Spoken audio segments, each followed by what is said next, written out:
Cristo chamando, chama por ti e por mim.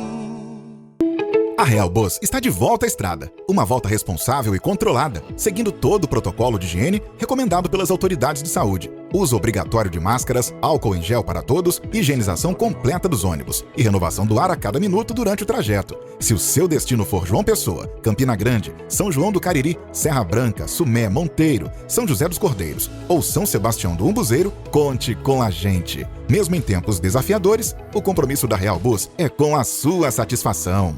Olá, telespectador do Opção para a Vida. Que alegria nos reencontrarmos nesta manhã de sexta-feira, hoje 21 de agosto. Hoje comemora-se o Dia da Habitação.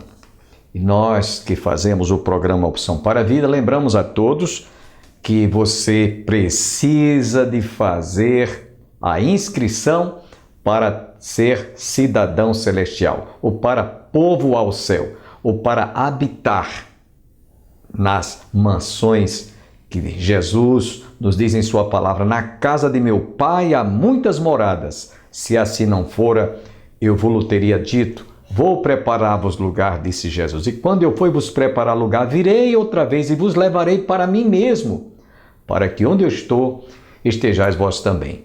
Só que essa inscrição, ela é lavrada no sangue de Jesus. Assim como você vai a um cartório e lavra a escritura da sua casa, do seu patrimônio, você também precisa de lavrar com o sangue de Jesus para que você se inscreva, receba a inscrição, porque Jesus pagou todos os nossos pecados. Lembra quando ele estava crucificado? Pai, tudo está consumado. Você não tem que fazer mais nada, absolutamente nada. Jesus derramou o sangue dele para que nós pudéssemos ter direito à vida eterna. Segundo João, conforme o Evangelho de João, capítulo 3, verso 16. Porque Deus amou ao mundo de tal maneira que deu o seu Filho unigênito para que todo aquele que nele crê não pereça, mas tenha a vida eterna. Então você pode tomar posse também dessa habitação celestial. Há muitas moradas que Jesus foi preparar para mim e para você também. Dentro de instantes estaremos ouvindo outra vez o pastor Solano Portela.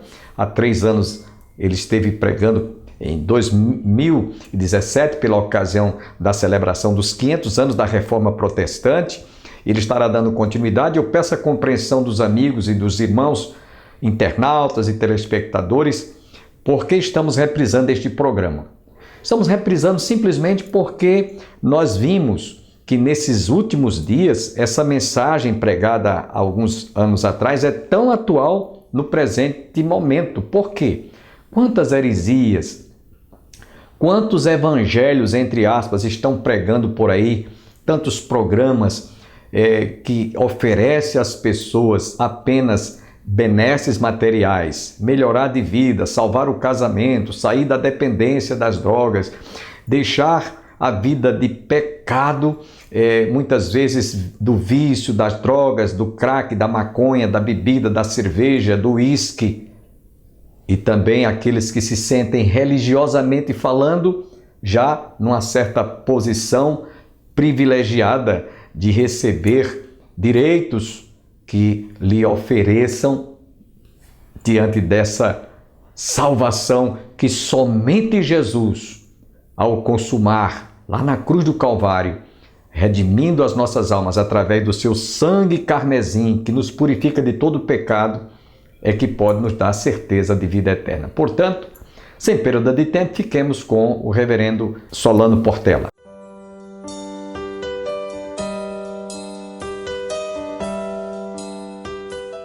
Porque o Filho do Homem, na verdade, vai segundo o que está determinado.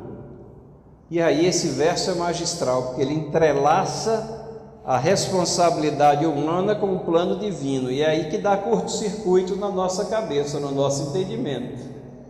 Mas Deus não lhe chamou para reconciliar essas questões não, mas para aceitar a sua palavra. Ele diz aqui: mas ai daquele por intermédio de quem ele está sendo traído. Ele foi responsável pelo que ele estava fazendo, mas estava no plano de Deus. Mas isso daí não se encaixa, não se preocupe em encaixar, se preocupe em aceitar o que a palavra de Deus está colocando. Inclui os atos futuros dos homens, e nós vemos aqui vários outros versos que poderíamos trazer, mas veja, ela inclui também os eventos não importantes ou ocasionais, coisas que às vezes a gente acha que não é importante. Como por exemplo, Provérbios 16:33, a sorte se lança no regaço, mas do Senhor é que procede toda decisão. Havia ocasião no Antigo Testamento onde as decisões tinham que ser tomadas e ninguém sabia muito bem o que fazer, e eles recorriam, ao Urim e Tumim, eram as duas pedrinhas lá que estavam escondidas, ninguém sabia, de acordo com a pedra que saísse, a decisão era tomada, e na confiança de que o Senhor ia abençoar aquela decisão, a conscientização de que nossa percepção é limitada, mas as coisas que parecem não importantes, elas são importantíssimas. Eu acho interessante alguns filmes que têm surgido, que mostram alguém voltando ao passado, tentando corrigir alguma coisa, e aí mexe algo que parece não importante, aquilo muda toda a história. Tem um filme chamado Alta Frequência, que é já antigo, mas que ilustra bem essa questão, como as situações que parecem não importantes, não relacionadas, estão conectadas, e só um Deus soberano, todo-poderoso, poderia ter a soberania exercida sobre uma criação constituída de tantas facetas, tantas variações. Mas é assim mesmo, vários outros trechos vão mostrar que inclui os atos importantes não ocasionais. Consequentemente, esse plano ele especifica a certeza e inevitabilidade dos eventos. Como nós vimos já em Lucas 22, os passos de Cristo estavam determinados, mas esse mesmo conceito está presente em João capítulo 8, versículo 20, onde nós lemos: ninguém o prendeu, lembra desse incidente na vida de Jesus? Ninguém o prendeu, por quê? Porque ainda não era chegada a sua hora. Havia uma hora determinada, ninguém o prendeu antes daquela hora. E quando a hora chegou, ninguém tirou a vida dele, mas ele deu a sua vida. Ele tinha poder para se livrar das maquinações humanas, da crueldade humana que o levou à morte. Não, mas ele estava ali cumprindo uma missão e foi obediente até a morte de cruz. Então essa inevitabilidade e certeza dos eventos está lá presente no plano de Deus. E agora vem algo que vai ficando mais difícil. Até os atos pecaminosos dos homens estão inclusos no plano. Mas notem o qualificativo aí: sem que Deus seja o autor do pecado. Isso não significa que Deus é o autor do pecado. Pensem por um momento, as ações malévolas dos irmãos de José faziam parte do plano de Deus e eram ações mais, Gênesis 45:8 diz assim: assim não foste vós, isso é José falando com os irmãos, assim não fostes vós que me enviaste para cá, e sim Deus, que me pôs por pai de Faraó, senhor de toda a casa, como governador em toda a terra do Egito. Aí você diz: mas como? Eles eram maus? Eram maus mesmo. Teve alguém forçando os irmãos de José a fazer alguma coisa? Não. Fizeram porque eram maus. Ou, parafraseando o Jânio, provavelmente um deles diria: filo porque quilo. Eles fizeram porque quiseram, exteriorizando a maldade dos seus corações. Queriam ver a caveira de José. O melhorzinho deles disse: não mata não, vende como escravo. Isso era o melhorzinho deles, só que estava tudo no plano de Deus. José é um tipo de Cristo, José experimentou na carne, na pele, na sua vida, rejeição pelos irmãos. Para quê? Para que depois ele fosse exaltado, passasse por um momento de dificuldade, acusação falsa, prisão e depois exaltação. E foi ele que salvou o seu povo. Humanamente falando, dentro de uma escala limitada, foi a salvação física do seu povo, mas ele representa exatamente aquilo que aconteceu com Cristo Jesus. Gente, isso está no plano de Deus, né? Agora, Deus não é o autor do pecado. Vários trechos da palavra de Deus deixam isso claro. Eis aqui Tiago 1,13, Deuteronômio 32,4: eis a rocha, suas obras são perfeitas, porque todos os seus caminhos são juízo. Deus é fidelidade, não há nele injustiça, ele é justo e reto. Esse é o nosso Deus, é um Deus santo, justo e reto. Em nenhum momento nós vamos encontrar nenhuma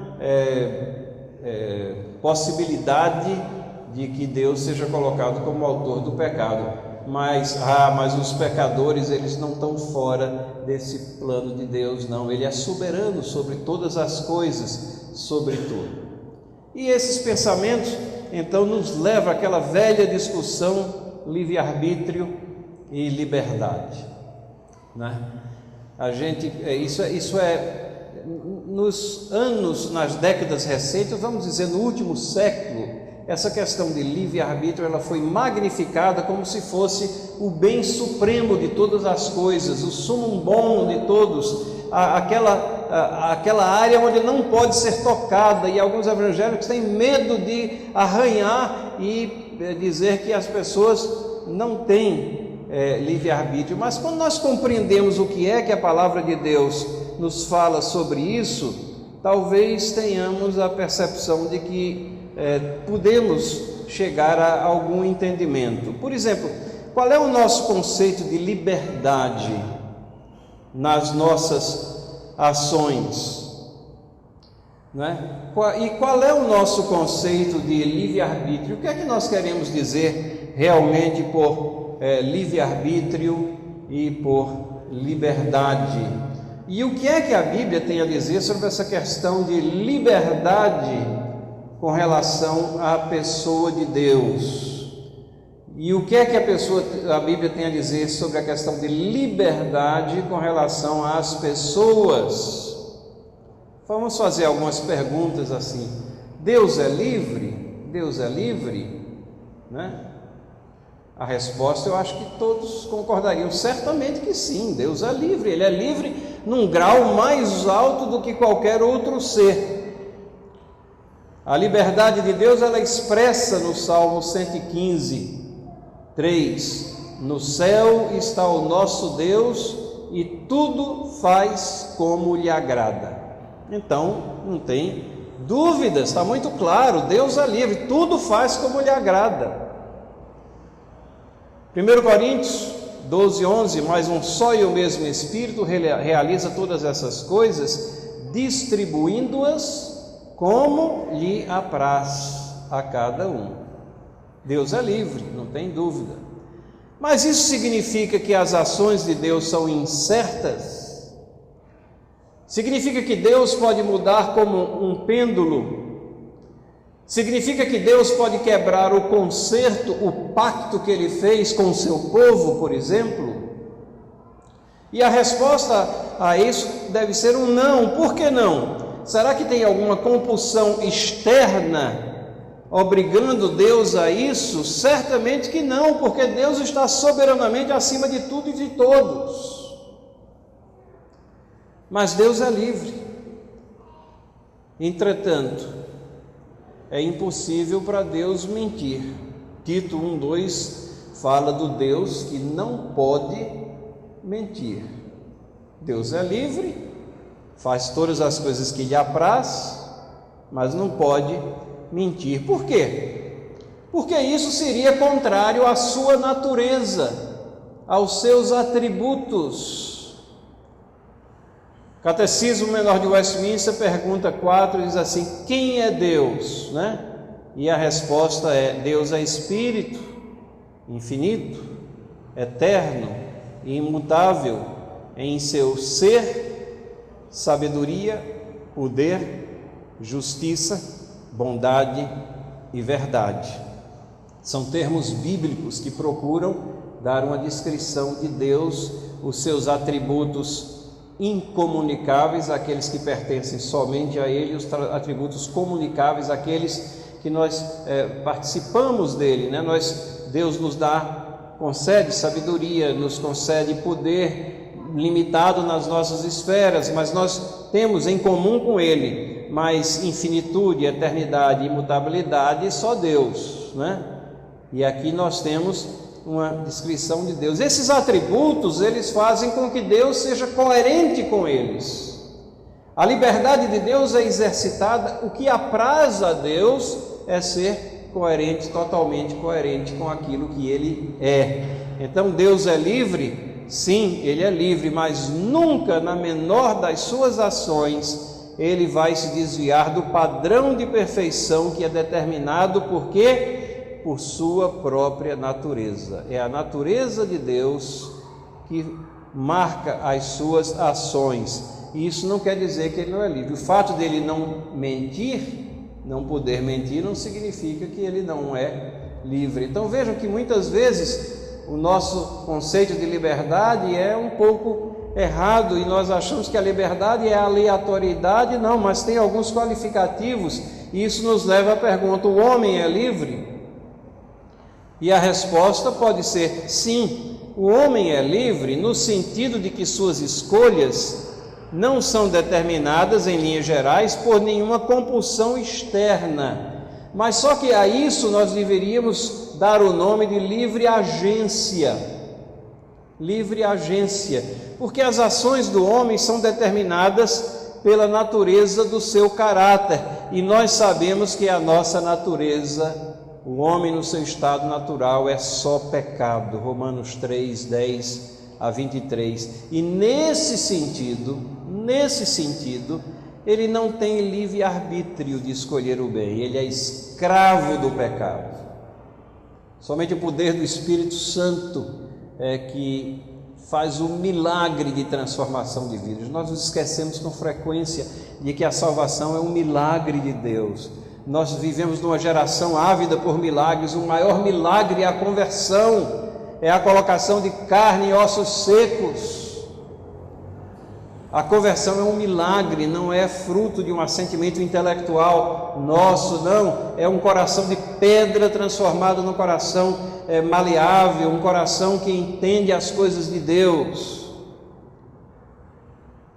E nesse sentido, nós não temos o livre-arbítrio porque ele foi perdido com a queda de Adão. Livre-arbítrio no sentido de escolher contrariamente à natureza, ele foi perdido com a queda. Todos pecaram, todos estão destituídos da graça de Deus, todos estão necessitados da salvação, todos estão a caminho da perdição eterna, a não ser pela graça regeneradora de Cristo Jesus.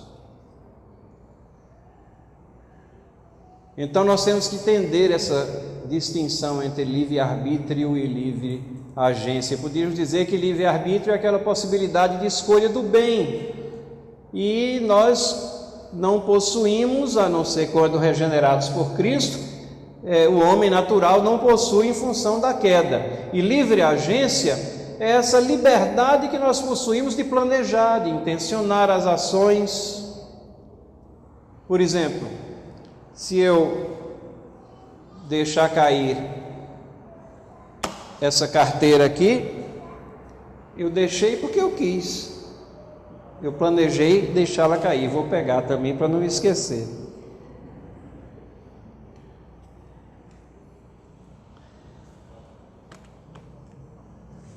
Se eu pretendo amanhã falar com os irmãos de manhã e depois pegar o carro e tomar um avião de volta a São Paulo, é o exercício dessa faculdade que Deus nos deu de planejar, é o exercício dessa livre agência. Isso não é incompatível, entretanto, com o enquadramento do homem nos planos divinos. Eu não posso por nenhum momento achar que só porque eu tomei essa decisão, planejei isso ou aquilo, que agora eu estou soberano sobre Deus e que sou eu que estou determinando o meu destino. Não, irmãos, Deus continua na sua soberania, executando o seu plano. Deus soberanamente executa os desígnios, e essa é uma palavrinha-chave que talvez nos ajude a entender, através da vontade das suas criaturas. Ninguém me empurrou aqui, me obrigou a derrubar essa carteira aqui, mas pode ter certeza que até esse simples gesto estava nos planos de Deus. E aí vem, mas como é que eu reconcilio isso? Não se preocupe em reconciliar. Filipenses 2:13 diz assim: porque Deus é quem efetua em vós tanto o querer como realizar segundo a sua boa vontade. E às vezes a gente lê esse verso apressadamente, nem presta atenção na profundidade teológica que ele possui aqui. É Deus que efetua em vós tanto o querer como realizar. Mas eu não tenho a percepção disso, e não é para ter mesmo, não. É para você ter ação de graça, sabendo que Deus está no controle e você vai tocando a sua vida debaixo da vontade preceptiva de Deus, os preceitos de Deus que nos foram dados na sua palavra. Ali está, tintim por tintim, como dizia a minha avó, ali está contido tudo aquilo que nós temos necessidade de saber para reger a nossa vida, para agradar a Deus. Se me amardes, cumprireis os meus mandamentos. Os preceitos de Deus estão todos lá. Essa vontade preceptiva de Deus está aí na nossa frente, para que nós a sigamos. Ah, mas qual é a vontade decretiva de Deus? Você não vai saber, né? Propósitos insondáveis de Deus, as coisas ocultas que não foram reveladas, mas você olha para trás na história, na sua vida, você olha para trás na sua vida e você diz: ah, por isso que aquilo aconteceu, Deus estava trabalhando na minha vida daquela maneira. E nos atos e grandes feitos da história, a gente olha para trás, como temos feito, fizemos ontem à noite, e vemos: ah, olha aí, Deus estava trabalhando todas as coisas, executando o seu plano soberano. É Deus que efetua em nós tanto o querer como o realizar. Então nós não possuímos livre-arbítrio, mas Deus é infinitamente soberano e onipotente para executar seus planos sem violação da livre agência que Ele nos concedeu. Essa é essa química divina que nós não conseguimos penetrar muito bem na mecânica dela, mas é assim que a Bíblia nos apresenta. Ela apresenta Deus soberano, Ele tem um plano, e ela tem vários outros trechos que mostram a nossa responsabilidade, e a nossa responsabilidade inclusive de planejar. Tiago fala lá, né, que nós devemos dizer, ele fala contra aqueles que dizem: amanhã nós vamos para tal lugar, vamos vender tal, vamos ter lucro. E aí ele diz: antes devias dizer. Note, ele não está proibindo o planejamento, não. Antes deverias dizer: se Deus quiser, faremos isso ou aquilo. Então o proibido é o planejamento fora dessa percepção de que Deus é soberano e que as coisas acontecerão se Ele quiser. Mas será que Deus realmente determina as ações das pessoas? Bom, nós cremos que sim, porque na execução do seu plano soberano, diz o texto bíblico, Ele executa tudo o que acontece. Agradeço a você que esteve conosco. Se Deus assim nos permitir, a próxima segunda-feira estaremos juntos para a realização de mais um programa Opção para a Vida. Lembrando a todos que nós estamos realizando já cultos presenciais aos domingos das 9 às 10h30, das 18 às 19h30, e às terças-feiras também já estamos de portas abertas para um momento de oração. O culto da semana começa às 19h30 e termina 20h30. É apenas uma hora de oração presencial com aqueles que não sejam de risco. Lembre-se de levar sua máscara de proteção facial, e nós fazemos asepsia das mãos, do solado dos pés, do sapato também, quando adentram ao templo. Todos os bancos são higienicamente falando limpos antes e depois que o público desocupa o santuário. E ainda, leve um copinho com água ou uma garrafinha com água, porque nós desativamos os bebedouros para que não haja contágio, para que não haja aglomeração de gente. Então, todos os cuidados a nossa igreja está fazendo para que todos se sintam tranquilos diante dessa doença que está aí. Deus abençoe a todos, tenham todos um bom final de semana e até a próxima segunda-feira, se Deus quiser.